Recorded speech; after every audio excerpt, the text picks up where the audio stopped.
Welcome to Full Prefrontal, the show that exposes the mysteries of executive functions.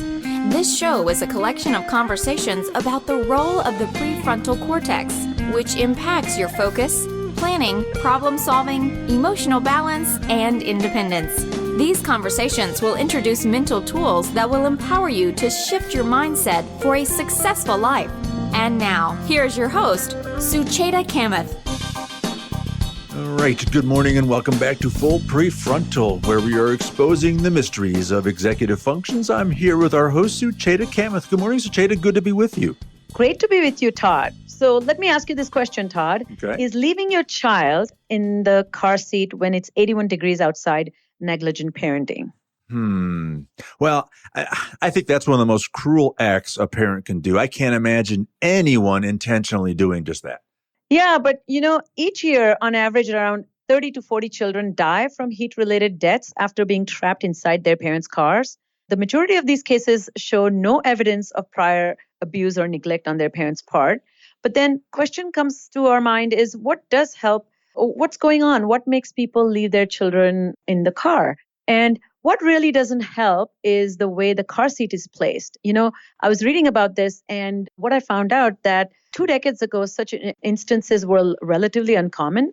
The main reason for that, people suspect, was that the parents would travel with their kids in the front seat. In early 90s, though, cars began to get equipped with airbags, and the car safety experts got concerned that the passenger side front airbag, if deployed, could kill children.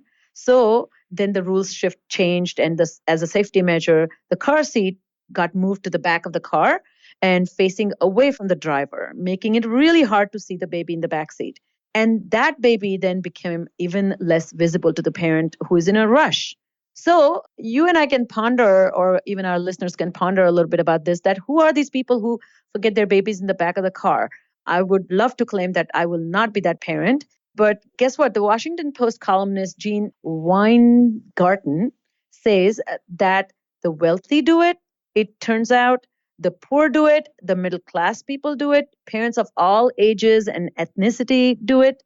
Mothers are just as likely as the fathers. It happens to chronically absent-minded and to those who are frantically organized, to the college educated and to the marginally literate. He says, in the past 10 years, it has happened to a dentist, a postal clerk, a social worker, a police officer, an accountant, a soldier, a paralegal, an electrician, a Protestant clergyman, a rabbinical student, a nurse, a construction worker, an assistant principal. It has happened to a mental health counselor, a college professor, and a pizza chef. It happened to a pediatrician, and it has happened to a rocket scientist.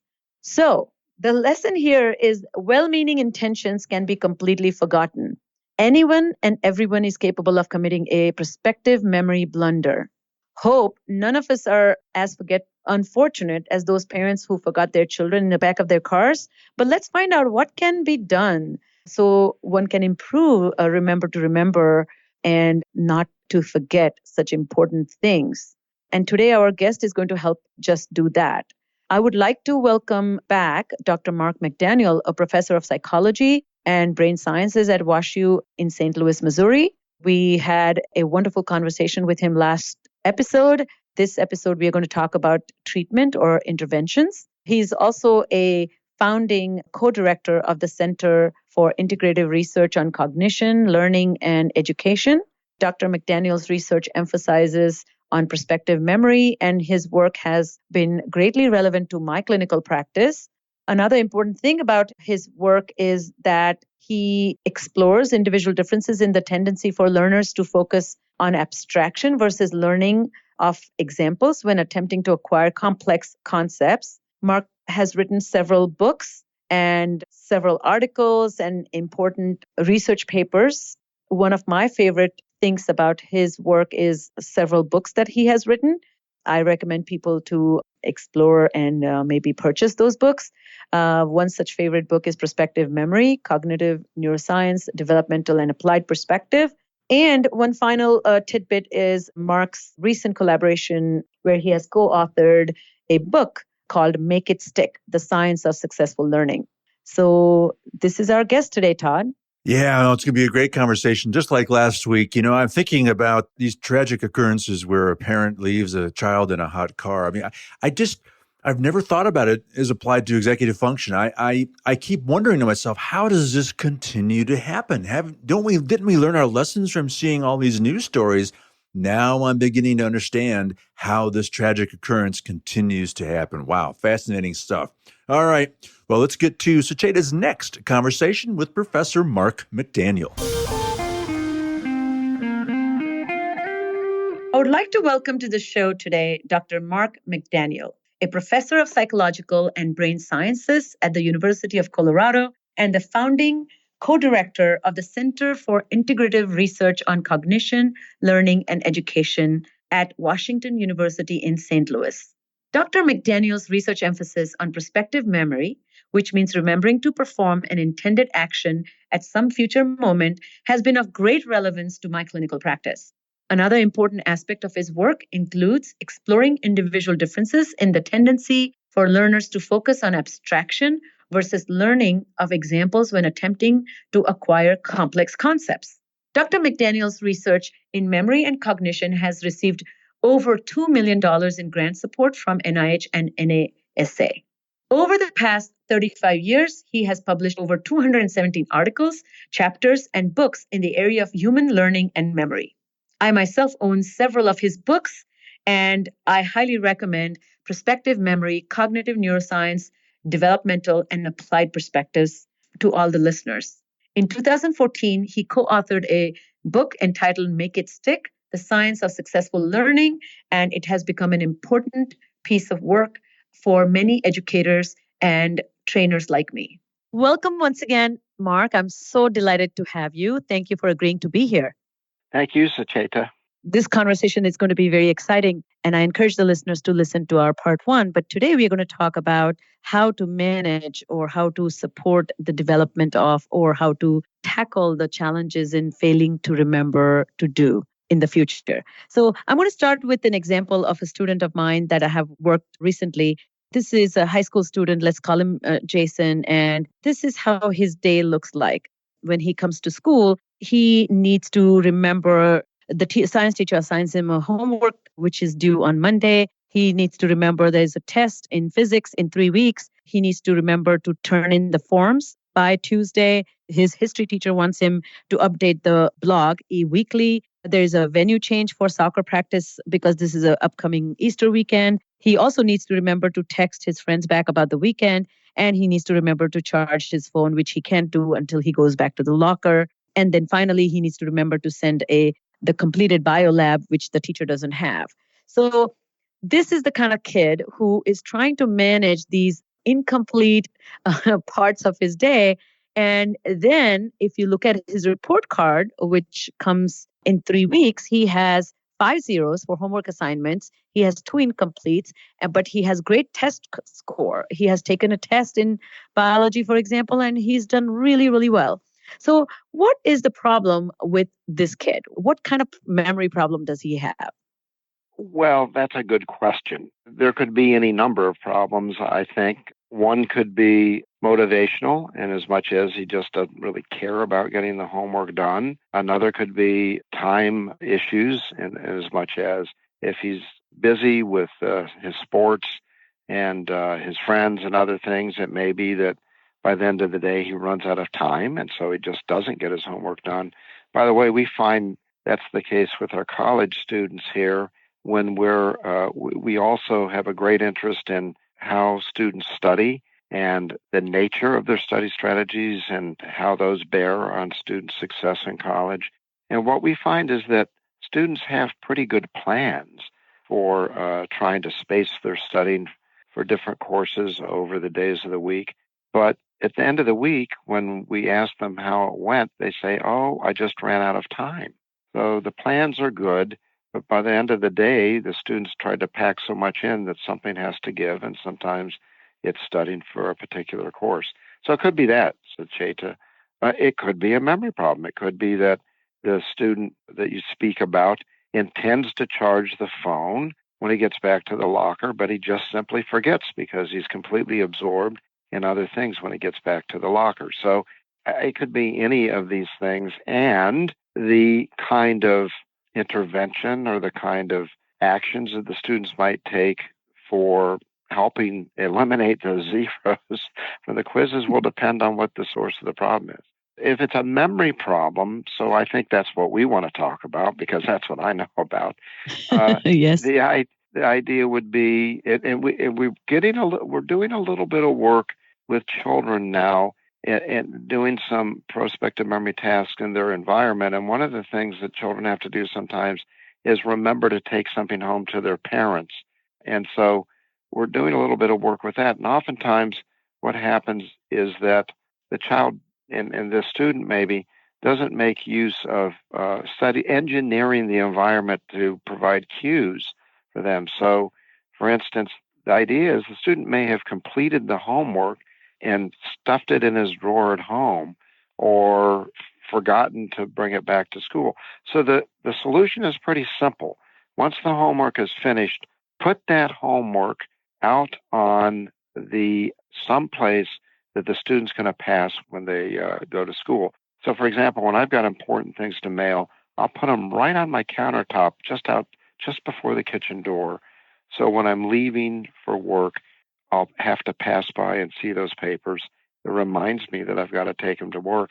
I did this yesterday. I would have forgotten some papers, but they were sitting there on the counter, and so I remembered them. So, or even tape the homework to the door, to inside the door. So when you come to the door, the homework's right there taped to the door. And at that point, you've got a great reminder that I got to get the homework to school.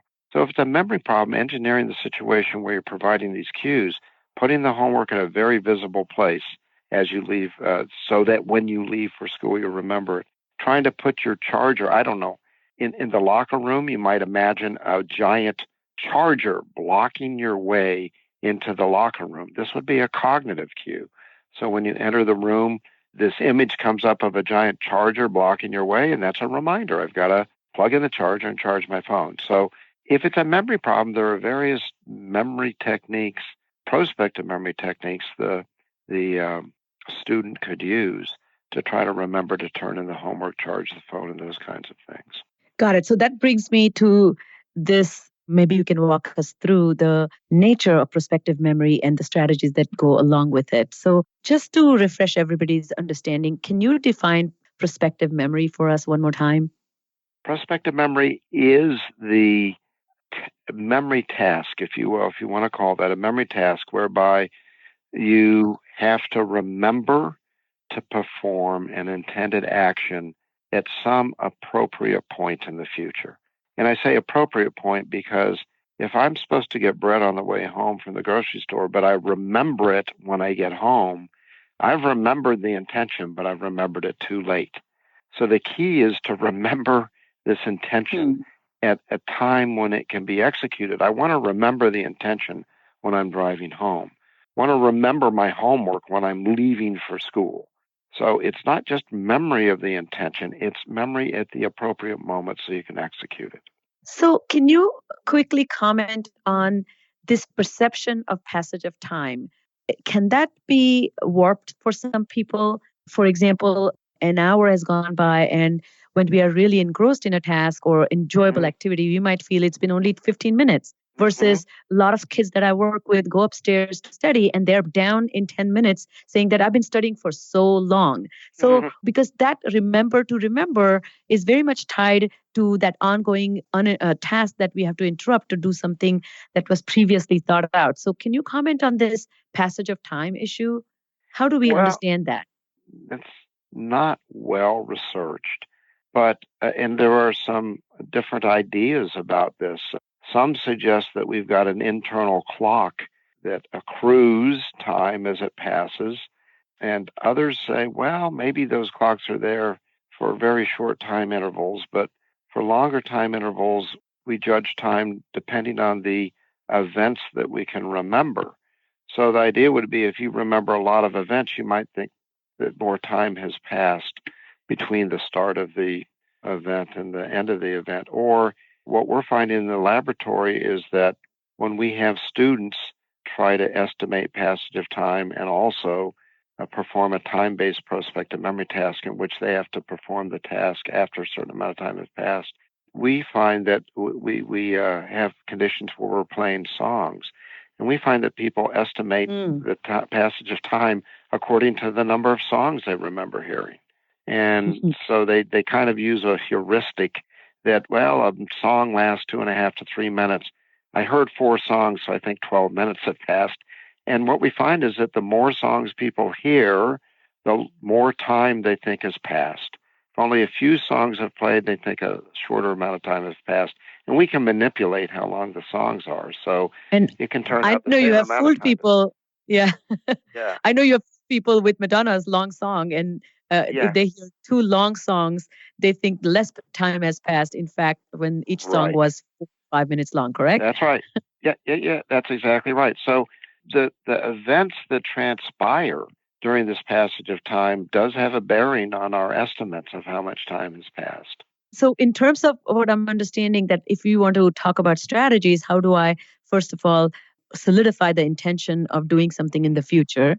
That needs to be strategized. Second, what do I do about things that I do during the ongoing time? That means I need to practice interrupting myself to remember about something that I need to do that is not what I'm doing right now. And then what do I do when it's time to do what I said I will do, correct? So can you walk us through the strategies of how do I improve my prospective memory? Well, yeah, you have mentioned some various strategies. And when we do have some experiments where we train, it's older adults is the population we're focusing on, prospective memory strategies, and they involve the kinds of things you suggested. So one is that if you're in a task where you have to respond after a particular amount of time has elapsed, this is common when you say have to take cookies out of the oven in 10 minutes, and that's something that typically I'm burning the cookies, so I'm not too good at that. But in those situations, one strategy is to monitor the time, and it's very useful to monitor the time in a way in which at the beginning of the interval, you don't look at the clock very often because you still got a long ways to go till the target time.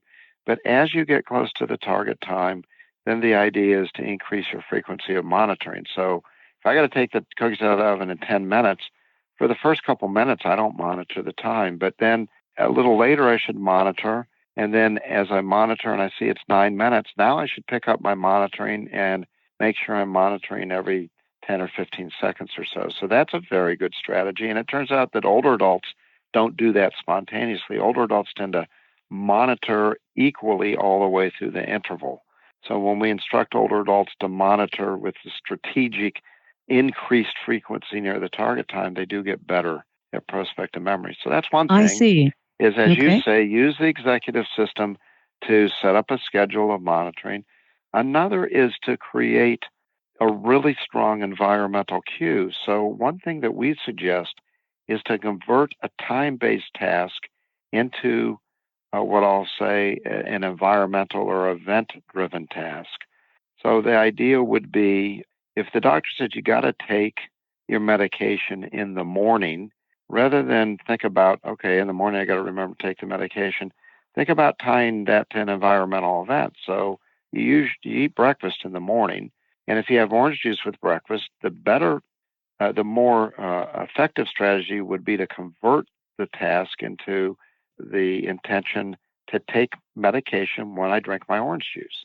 So now you drink orange juice every morning. When you pick up that glass of orange juice, that's going to be a cue to take medication. So concrete environmental events are much better cues than time or the passage of time. So that's another good strategy. And then a third strategy is to use external reminders. It's not a bad thing to set, if you are forgetting to take your medication, or if you need to take cookies out of the oven, set a timer.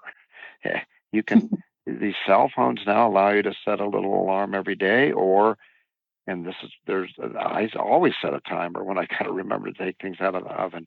So that doesn't mean that you're lazy or don't have good prospective memory. It's just an effective environmental cue to allow you to do something that our system doesn't do very readily. So then Tell me the role of metacognition, your awareness of self, because when my experience is strategizing is very much to do with my knowledge of me. And those that I deal with who have executive dysfunction, who need these kind of strategic behaviors, are really bad at knowing that they are suffering from these problems. So they don't come up with clever strategies, let alone they accept that they need strategies. Do you have any thoughts about that? Well, I think it's kind of hard to generate your own strategies because I think most people have a misunderstanding of prospective memory. I think most people believe that when you form the intention, it's indelible, that it's never going to leave memory. And it is true that when you form the intention, you have it in awareness. And in that sense, it is very memorable. But upon distraction, any kind of distraction, usually the attentions, as many people know, intentions leave awareness. They're now stored in long-term memory, but it takes cues to retrieve them from long-term memory. And those cues aren't always present. And most people don't understand that the memory is not going to be easily retrieved from its storage in long-term memory. So I think a lot of people don't really understand prospective memory, so they don't have a good idea about how to create useful strategies. So I think for people with executive issues or challenges, sometimes training them explicitly with useful strategies can be very effective. I don't have any data yet, but we do know that Parkinson's patients tend to have some executive dysfunction. And we're right now starting a project with colleagues in the WashU Medical School in which we're trying to train strategies with Parkinson's patients. So the idea is we're explicitly instructing them on some monitoring strategies, some encoding strategies, some strategies to create environmental cues when they do encode intentions.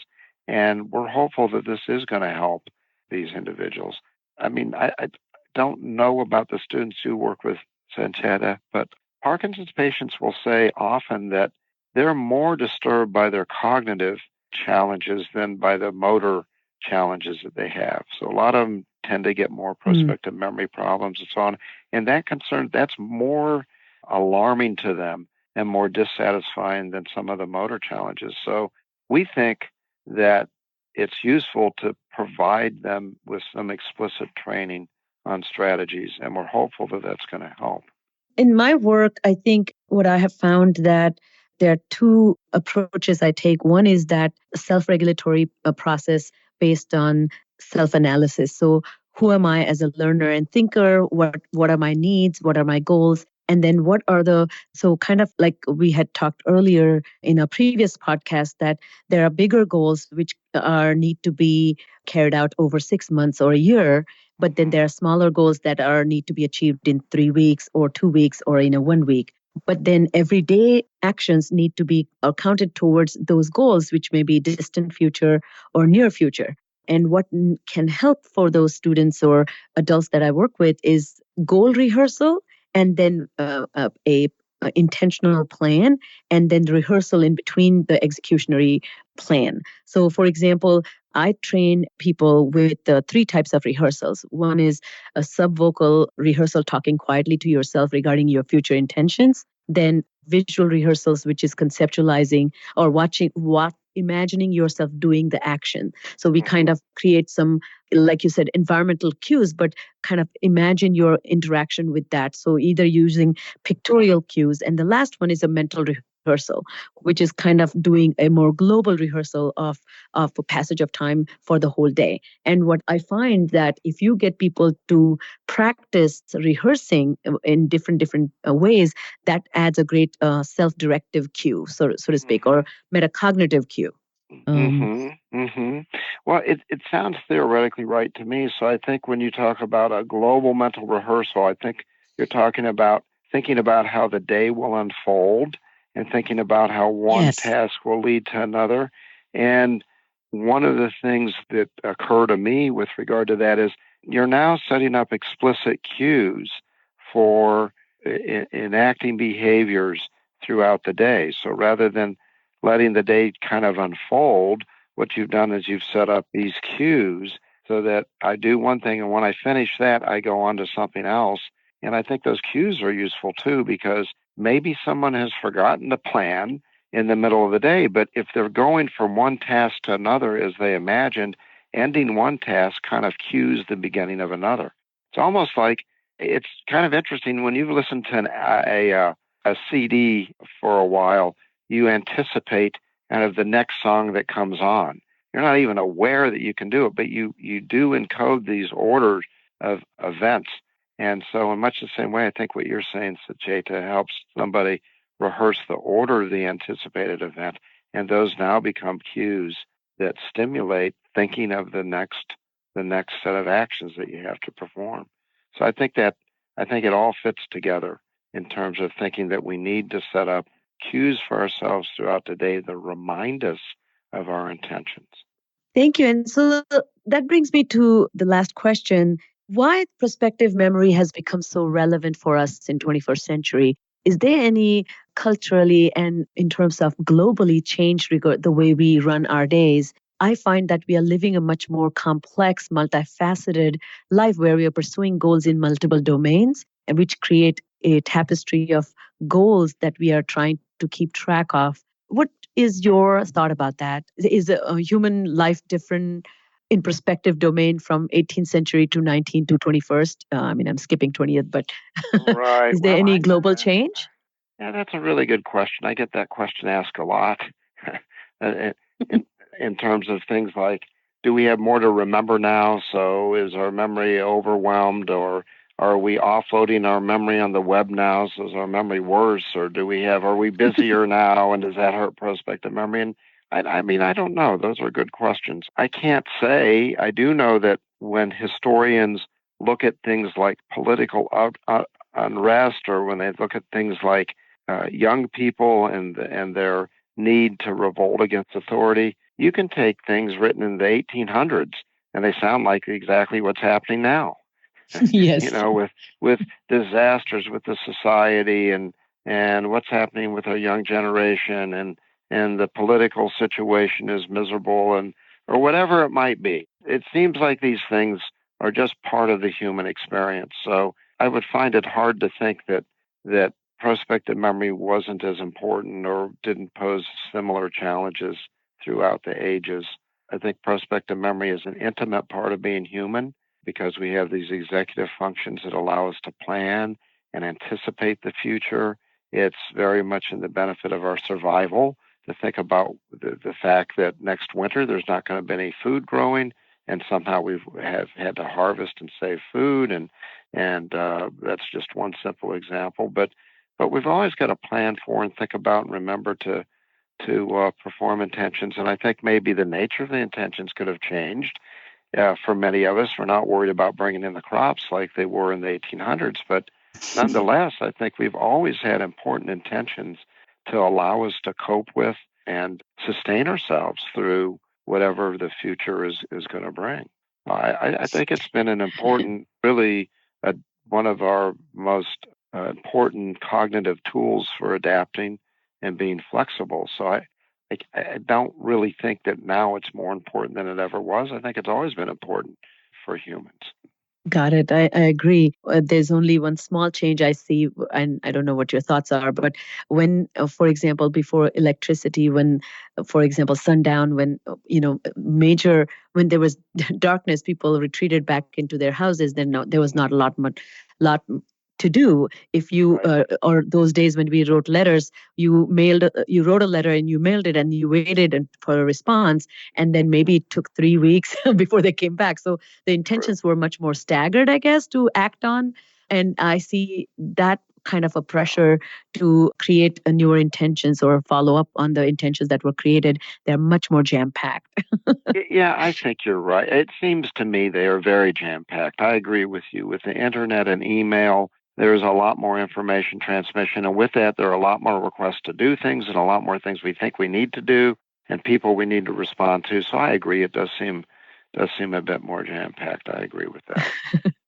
Well, it has been terrific talking with you. Before I end, I'm sure a lot of people would love to know more about your work. If they want to reach you, what's the best way for them to find you? Well, there's a website. The URL is psychweb, PSYCHWEB Wustl, that's wustl.edu/McDaniel. And that's my webpage on the Psychological and Brain Sciences Department at WashU. Fantastic. And we will link that up in our podcast. Once again, deep, deep gratitude for being on the show and sharing your wisdom. It's been terrific. Thank you so much. Thank you. I appreciate it. All right. That was our second conversation with Professor Mark McDaniel. What a great conversation, Sucheta. Lots to think about here, as usual, with your conversations. The conversation with Professor McDaniel about treatment of prospective memory was really, really valuable. I learned an awful lot about it myself. He's a great conversation. Yeah, again, I think makes me so excited to share his wealth of knowledge with our listeners, because prospective memory is not a common topic in the field of education or helping those who are suffering with their inconsistencies. And so just to kind of review that prospective memory definition, it's the process of forming intention to do something in the future and remembering to do it at an appropriate intended times. This kind of memory for the future has served us well in the process of evolution, Todd. It has helped us adjust and adapt for our survival.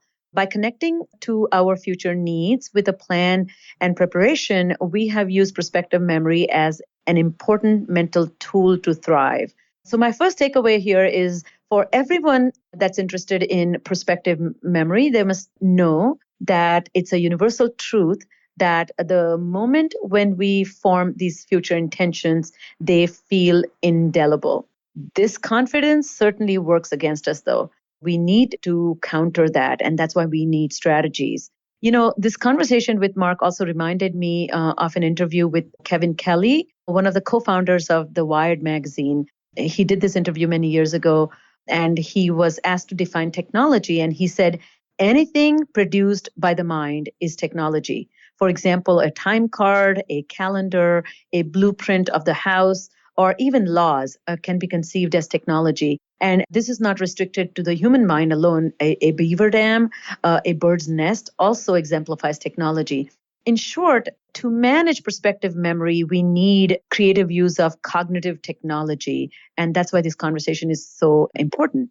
Well, I'll tell you, I came out of this conversation with Mark very hopeful, very optimistic that prospective memory can improve by using some strategies. I mean, can you walk us through that, please? Oh, sure, absolutely. The takeaway here is that overall, there are three global strategies. Number one is encoding strategies. Second is environmental strategies. And third is monitoring strategies.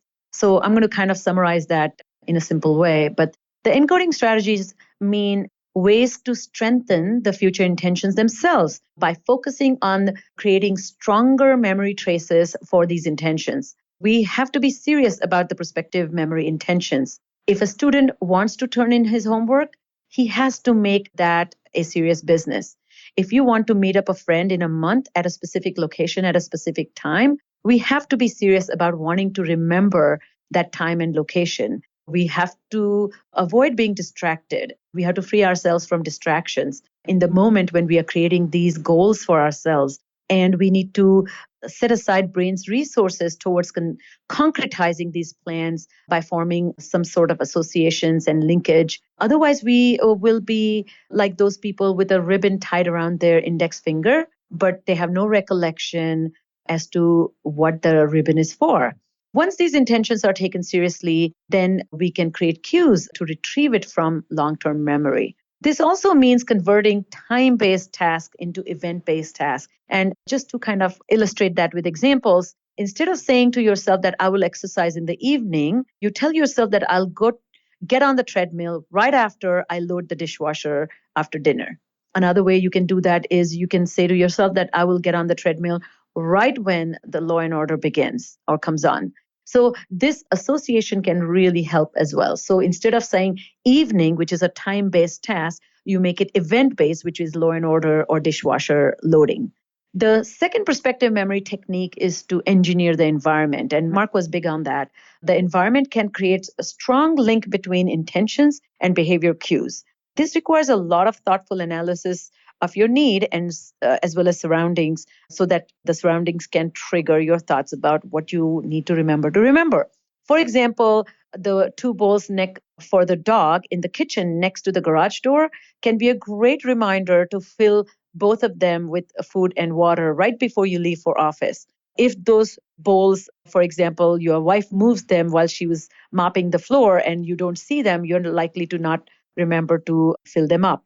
Similarly, another example would be to since you always take your car keys before you go to the office, put important papers under the car keys where it's visible. Leaving the gym bag right next to your shoes can be really helpful. So creating such solutions can take away having to think and be intentional during the routine prospective memory demands. And the last and the third strategy refers to monitoring strategies. So we can recruit our executive system to give ourselves periodical reminders throughout the passage of time leading up to the future action. As I was mentioning, if you are meeting up with your friend in a month and in between you travel to Chicago and Hawaii and your mom had surgery. So if you have these events happening, remembering to remember a lunch date with your friend, it's going to be long forgotten. So what you need is instead a calendar reminder that you frequently visit and review and say, oh,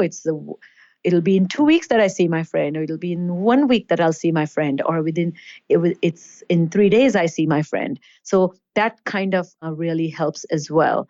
As Mark mentioned in the beginning, we don't monitor as often as we don't need to monitor very often when the intention is way in the future. But as we get closer to it, we begin to monitor the time a lot more frequently. So, for example, we are at the airport and our flight doesn't board for another 2 hours. We can sit in the lounge, take a nap, or do something on the computer. But as it gets closer to the boarding time, around half an hour window, we begin to check our watch every 5 to 10 minutes so that we are ready to dash to the gate just in time so we don't miss our plane. I have used the leave important things by the car keys trick all of my life, so I certainly can identify with that one. Something else that you discussed with Mark was the idea of just awareness. Just seems to be so crucial to coming up with some of these self-help strategies, right? Yeah, certainly. Remembering to remember and remember you will forget kind of falls by the wayside when we are either rushing through our day or we are confident about our memory. So this kind of goes in hand with your self-awareness. Many developmental disorders, brain injuries, and neurological conditions, including Alzheimer's and Parkinson's, disrupt prospective memory skills. For example, many clients that I work with in my practice have executive dysfunction, and they find that they get in trouble for not remembering to remember to do things or follow up when essential. Repeated failure with prospective memory, however, makes these clients of mine appear irresponsible or undependable, and life can be disjointed and dissatisfactory experience for them. The prospective memory intervention cannot be successful, however, without self-knowledge. So I find, and Mark kind of vouch for that there has to be some process in place that reminds people that they will forget and they need to become self-aware how many times they have forgotten to remember. So to bring about the change in life's condition, one needs to figure ways to break the goals into manageable chunks and then remember to follow up on those smaller steps. General goals like lose weight, find a better job, start dating again are not effective. You can't have those blanket goals without any remember to remember steps put in place. What's more effective is to concretize behavioral plan. For example, this weekend before going to a movie with my girlfriend, I will create a dating profile on Match.com. Is much more concretized a way of remembering to remember. So as Saturday rolls around, before you go to your Pilates class followed by grocery store, you leave your dress next to your laptop, and the laptop, you can pull up Match.com site. So those kinds of cues bring you to the goal that you have for yourself, which is much more spread out over long range of time. So one thing that I talked to Mark about was this global mental rehearsal. So the idea is that one task reminds you about the next and the next task rolls into the next. And then you create these explicit cues that are linked with each other, and teaching clients and patients with that a linkage process can really help them to remember. Great stuff. Thanks for sharing all those takeaways, and I enjoyed both conversations with Professor Mark McDaniel. Great stuff. So that's all the time we have for this episode. On behalf of our host, Sucheta Kamath, and all of us at Cerebral Matters, thanks for checking in and listening to us today, and we look forward to seeing you next week on Full Prefrontal. Thank you for listening to Full Prefrontal, Exposing the Mysteries of Executive Functions. To contact our host, Sucheta Kamath, and learn more about her work on improving executive functions, visit her website at cerebralmatters.com. That's cerebralmatters.com. Tune in next week for the next informative episode of Full Prefrontal.